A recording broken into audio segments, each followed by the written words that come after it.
footpath encroachment clearance drive began in Chamarajanagar with the Municipal Corporation carrying out the operation using JCB machines under police security following the Supreme Court's directions and public demand for obstruction-free footpaths. The drive aimed to remove encroachments that obstructed the smooth movement for pedestrians. Municipal officials and staff removed various unauthorized structures and objects occupying footpaths including nameboards, staircases, optical fibers, cables, sheets installed above shop entrances, construction debris, pushcarts, boxes, temporary sheds and unauthorized iron structures. According to the Municipal Corporation, 10 days earlier, shop owners, commercial establishments, private institutions and street vendors within the municipal limits had been requested to voluntarily remove footpath encroachments in compliance with the Supreme Court's order. However, as there was no response to the appeal, the corporation launched the clearance drive on July 17th.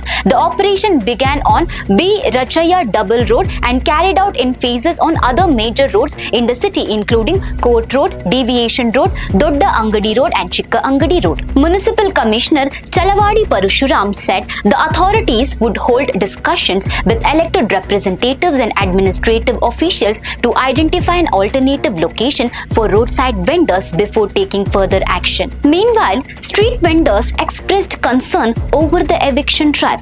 Raghavendra, a roadside vendor, said they respected the Supreme Court's order to clear footpath encroachments and acknowledged that the court had also directed authorities to provide alternative arrangements for street vendors. However, he questioned how vendors would survive if they were evicted without being provided with an alternative place to carry out their business. Overall, the footpath encroachment clearance drive was carried out by the Municipal Corporation with the support of police personnel and JCB machines. Street vendors appealed to the district administration and the Municipal Corporation to provide alternative vending spaces so that they could continue earning their livelihood while complying with the Supreme Court's directions. So viewers, what's your take on this? Share your thoughts in the comment section. For more such updates, stay tuned to Daily Salar Digital.